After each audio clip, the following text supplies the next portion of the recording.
नमस्कार, मैं हूँ संध्या आचल और आप देख रहे हैं आपकी बात। और हमारे साथ है राम परवेश पांडे सर, जो कि एक बेहतरीन प्रिंसिपल रह चुके हैं। और बता दें आपको, ये इनको 3-3 बार राज्य पुरस्कार मिला है, वो भी बेस्ट प्रिंसिपल, बेस्ट टीचर के रूप में। अभी हम उनसे बात करेंगे। सर, सबसे पहले तो आपका स्वागत है हमारे चैनल में। बहुत बहुत धन्यवाद आपका कि आप मेरे आवास पर आए और मेरा साक्षात्कार लेना उचित समझा। मैं भी आपका स्वागत करता हूँ। आपने कहाँ तक की पढ़ाई की है? मेरी पढ़ाई एमए बीएड, मैंने एमए किया हिंदी से और उसके बाद बीएड किया है। और आप कहाँ-कहाँ सेवा दे चुके हैं? Teacher, as a principal? ये टीचर मैं मेरी सबसे पहली हमने शुरुआत की थी सीसीएल के विद्यालय से। तो गिद्दी एक कोलेरी में मैं एज ए प्रधानाध्यापक वहाँ वेलफेयर के स्कूल में था, वहाँ से मेरी शुरुआत हुई। और उसी के पश्चात मैं नवोदय विद्यालय में मेरी नियुक्ति हो गई। मैं समस्तीपुर चला गया और वहाँ लगातार 4 वर्षों तक मैं एज ए टीजीटी पद पर रहा, हिंदी शिक्षक के रूप में। उसके बाद मैं पुनः बिहार सरकार की सेवा में पदस्थापित हुआ एज ए टीचर। और सबसे पहले मैं नंदलाल उच्च विद्यालय चिरकुंडा में सहायक शिक्षक के रूप में कार्यरत रहा। उसके बाद 1995 में मेरा स्थानांतरण वहाँ से हुआ और मैं स्थानांतरित होकर सिटी बालिका उच्च विद्यालय झुमरी तलैया में एज ए टीचर ज्वाइन किया। और बाद में जो है जेपीएससी के माध्यम से मेरी नियुक्ति एज ए प्रिंसिपल हुई। एज ए प्रिंसिपल मैं मकतपुर उच्च विद्यालय गिरिडीह में 3 साल 6 महीने सेवा दिया। उसके बाद वहाँ से ट्रांसफर होकर मैं पुनः उसी विद्यालय में आया जहाँ मैं कभी शिक्षक हुआ करता था, एज ए प्राचार्य। और 2016 के जनवरी में वहाँ से मैं सेवानिवृत्त हुआ। कैसा महसूस हुआ था आपको कि जब आप जिस स्कूल में आप टीचर थे, उस स्कूल में फिर से प्रिंसिपल के रूप में आए? अ, जब मैं शिक्षक था तो ऐसा महसूस होता था कि यदि मैं प्रधानाध्यापक बन कर के आऊँगा, तो यहाँ की जो व्यवस्था है उसको मैं चुस्त-दुरुस्त करूँगा। क्योंकि उस समय कोई नियमित प्रधानाध्यापक नहीं थे मेरे समय में, तो बहुत सारी दिक्कतें हो रही थी। विद्यालय में अनुशासन जो होना चाहिए वो नहीं था और विद्यालय की जो व्यवस्था जैसी होनी चाहिए वो नहीं था। मेरे मन में ये था कि यदि मैं प्रधानाध्यापक पद पर आता हूँ, तो मैं निश्चित रूप से उसको पूरा करूँगा। और जब मैं सिटी बालिका उच्च विद्यालय आया, तो मुझे गर्व हो रहा हो कहते हुए मैंने बहुत आमूल-चूल परिवर्तन किया। विद्यालय का परिवेश, शैक्षणिक ढाँचा, विद्यार्थियों का मेल-मिलाप, शिक्षकों का समन्वय, ये सब मैंने बहुत, बल्कि उस समय यह विद्यालय पूरे जिले का वो गौरव विद्यालय हुआ करता था मेरे समय में। सारे कार्यक्रम जिला स्तर के इसी विद्यालय में होते थे और सभी बच्चे और शिक्षक बहुत ही प्रसन्न मुद्रा में यहाँ पढ़ाई-लिखाई करते थे और हमारा विद्यालय का रिज़ल्ट भी हमेशा उत्तमोत्तम होता था जिला में। यहाँ तक कि हमारे बच्चे हमेशा लगभग जिला टॉप करते थे। तो ये मेरा रहा, मेरा प्रयास रहा कि जब तक मैं प्रधानाध्यापक के रूप में रहा, मैं पूरा समय दिया। और मैं समय का बहुत ही महत्व देता हूँ अपने जीवन में। अपने नौकरी काल में मैंने कभी 1 सेकंड लेट अपने सेवा में नहीं दिया। आज भी लोग मेरे समय का दाद देते हैं, कहते हैं कि सर समय के बड़े पक्के हैं। सर, पहले की शिक्षा व्यवस्था में और अभी की शिक्षा व्यवस्था में क्या अंतर है? देखिए, आज की शिक्षा व्यवस्था और पहले की शिक्षा व्यवस्था में अ, उम, बहुत ज़मीन आसमान का अंतर है। पहले जो अनुराग था शिक्षक और बच्चों के बीच में, जो शिक्षक-शिक्षक में समन्वय था, वो आज उसका अभाव है, उसकी खलीस है। आज बच्चे इस डिजिटली दौर में, इस टेक्नोलॉजी के युग में शिक्षक को कम, गूगल को ज़्यादा महत्व देते हैं। पहले शिक्षकों को लोग देवतुल्य मानते थे, भगवान की तरह पूजते थे, लेकिन कहीं न कहीं ये कमी ये दिखाई पड़ती है। पहले शिक्षक अपने मौलिकता के कारण जाने जाते थे, लेकिन आज शिक्षकों के पास बहुत सारी समस्या उनके सामने है, कारण कि बच्चे उसी गूगल प्लेटफ़ॉर्म को पढ़ रहे हैं, जिस प्लेटफ़ॉर्म को हमारे बच्चे भी पढ़ते हैं। इसलिए उनकी तैयारी आज के परिप्रेक्ष्य में ज़्यादा करने की ज़रूरत पड़ती है, उनको ज़्यादा सीखने, ज़्यादा पढ़ने की ज़रूरत, ताकि बच्चों को वो संतुष्ट कर सकें, क्योंकि आज का बच्चा पहले के बच्चा से कहीं 10 गुना अधिक उनकी जो बुद्धि लब्धि क्षमता आईक्यू लेवल है वो ज़्यादा है। पहले के बच्चे जो है एक तो पारिवारिक मर्यादाओं से बंधे होते थे, समय का पालन करते थे, विद्यालय में समय से आते थे, समय से जाते थे। आज बच्चों में ये देखा जाता है कि वो उसका अभाव खटकने लगा है। बच्चे ज़्यादा से ज़्यादा अपना मोबाइल पर, एंड्रॉयड मोबाइल पर ज़्यादा ध्यान देते हैं, ना कि पुस्तक पर।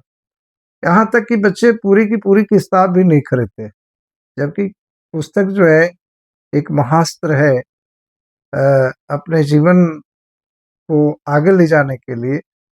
लेकिन आज का बच्चा पुस्तक नहीं, बल्कि गूगल को और मोबाइल को ही अपना सब कुछ मान रखा है, जिसके चलते पहले की शिक्षा और आज की शिक्षा में कोसों दूर हो गया। अब बहुत ही मुश्किल है, वो समय नहीं लौट कर आएगा। ना वो शिक्षकों के प्रति बच्चों का अनुराग होगा, और ना आज के बच्चे की तरह और पूर्व के बच्चों की भांति समन्वय होगा।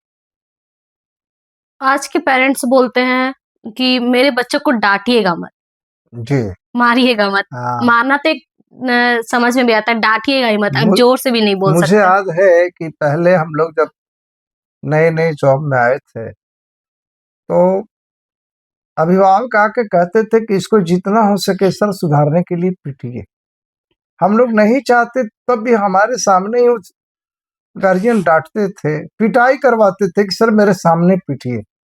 लेकिन आज अगर कोई शिक्षक एकाध तमाचा अगर भूल से भी अगर रसीद कर दिया किसी के पीठ पर, किसी के हाथ में कहीं एक छड़ी लगा दी, तो अभिभावक जो है वो जल भून करके राख हो जाते हैं, बल्कि आज के शिक्षक उनके कोप का भाजन भी बनते हैं। तो आज कहीं न कहीं शिक्षकों के सामने बहुत बड़ा प्रश्न उठ खड़ा हुआ है। पहले एक प्रोवर्ब था कि spare the rod and spoil the child. छड़ी रोकना, बच्चे को बहकाना है। लेकिन आज जो है, अगर छड़ी आप मार देंगे, तो पता नहीं लोग थाने तक चले जाते हैं। समाज में आपकी किरकिरी हो जाएगी, पंचायती होने लगती है। इसलिए आज का शिक्षक विद्यालय में भी थोड़ा डरा सहमा रहता है। वो चाह करके भी बच्चों को जो सीख देनी चाहिए, डरा कर, थोड़ा-सा डाँट कर, वो नहीं दे पाता है, क्योंकि कॉर्पोरल पनिशमेंट पर सरकार ने पूरी मनाही लगा दी है। तो कहीं न कहीं आज के शिक्षक को पहले की तरह स्वतंत्रता नहीं है, जिसके चलते आज बच्चे जितना लर्न करना चाहिए था, वो नहीं कर पाते हैं, क्योंकि लर्न में डर का भी एक बहुत महत्व है, जो आज के बच्चों के मन में नहीं, क्योंकि शिक्षक छड़ी चलाते नहीं, उनको ये छूट नहीं है। और पेरेंट्स जो है हमेशा ये दरख्वास्त करते हैं कि मेरा बच्चा का ये प्रोग्रेस अच्छा नहीं है, आप बढ़िया प्रोग्रेस कीजिए, मेरा बच्चा अंग्रेजी बढ़िया से बोले, मेरा बच्चा जो है वो कुल मिलाकर सारा जो है ठीकरा शिक्षकों के माथे पर फोड़ते हैं। अपने लिए उनके पास समय नहीं होता है कि बच्चों के साथ 1 घंटा बैठ कर के बिताएँ, उनका हाल-चाल जानें, उनकी डायरी देखें, उनकी किताब देखें, वो क्या पढ़ रहे हैं, उसको देखें। अगर मोबाइल चलाता है, तो कितना स्क्रीन टाइम बिताता है, ये सब नहीं देखते, बल्कि सीधे के सीधे स्कूल पर वो थोप देते हैं, या तो प्राचार्य से से बोलते हैं या शिक्षक से बोलते हैं कि मेरा बच्चा का इम्प्रूवमेंट सही नहीं है, तो कहीं न कहीं जो है शिक्षक जो है दोषी है, ना कि अभिभावक।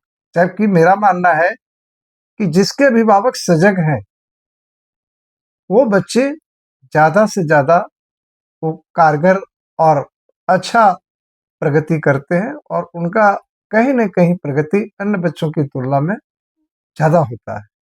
शिक्षक के भरोसे सब कुछ किया नहीं जा सकता, शिक्षक तो एक मार्गदर्शक है। शिक्षक जस्ट लाइक ए कैंडल, हुँ, वो जलता हुआ एक मोमबत्ती है, वो एक सराग जला देता है, बाकी बच्चों को बढ़ने की प्रेरणा वो देता है, सारा काम बच्चों को करना है। वो पैसिव रहता है, एक्टिव तो बच्चों को रहना पड़ेगा। बिल्कुल।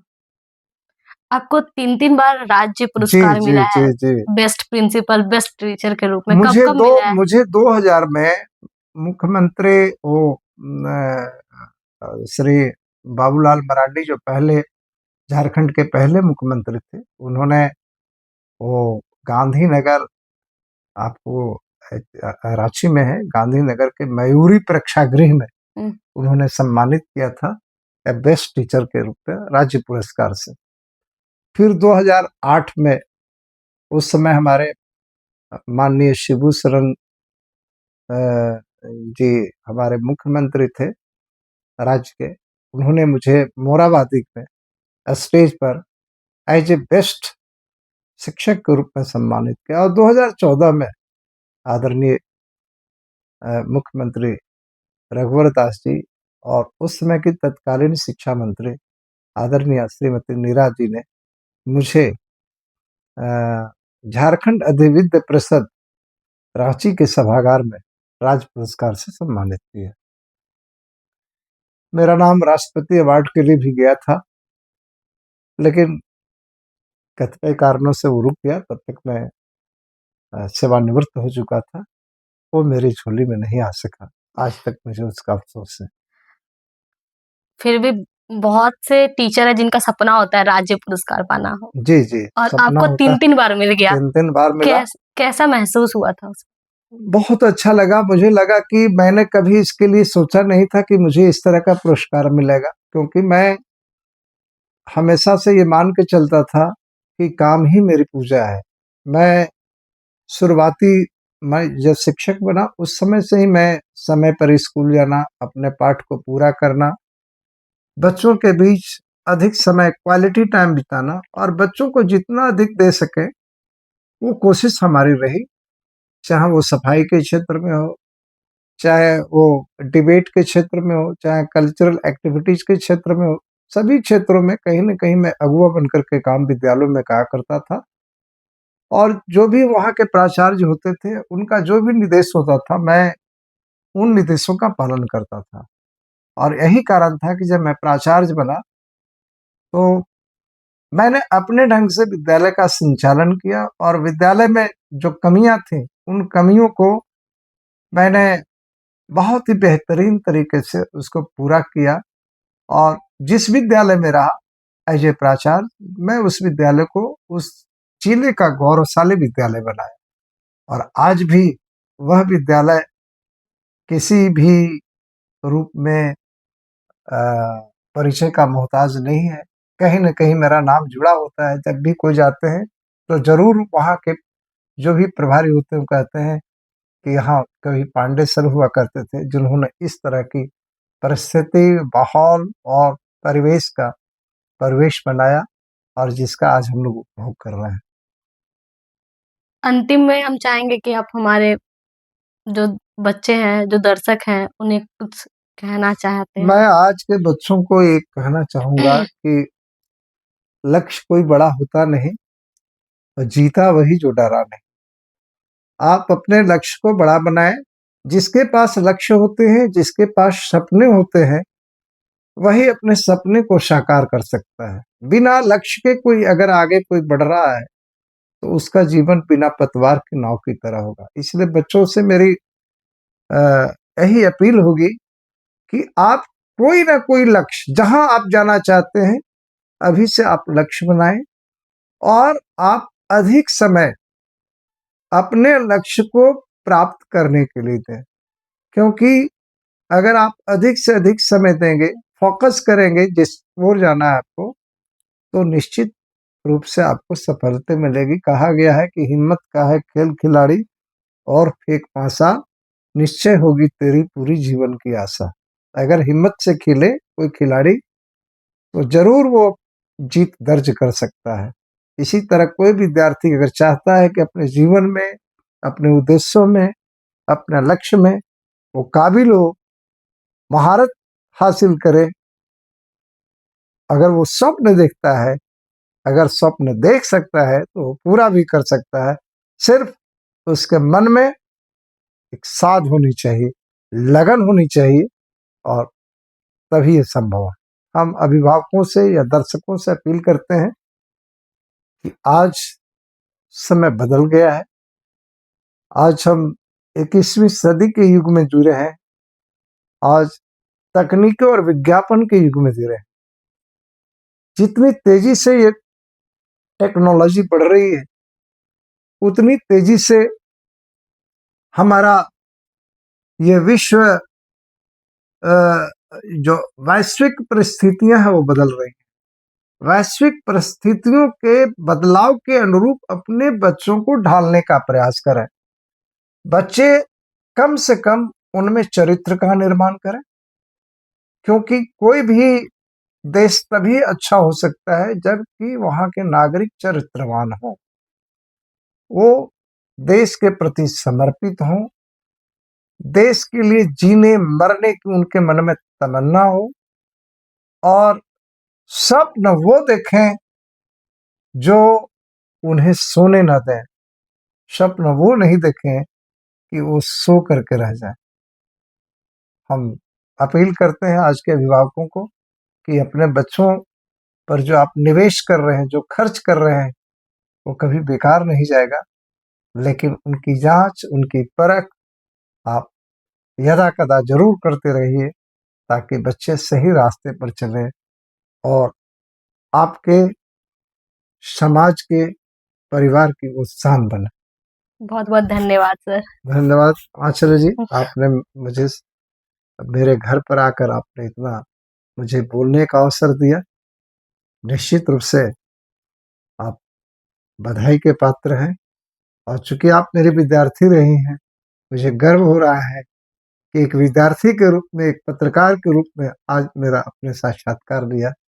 मैं अपने अंतःहृदय से आपको ढेर सारा आशीर्वाद देता हूँ कि आप सबसे सुंदर बेस्ट पत्रकार बने। Thank you sir. आपने सुना राम परवेश पांडे सर को। हम मिलेंगे अगले वीडियो के साथ, तब तक के लिए नमस्कार।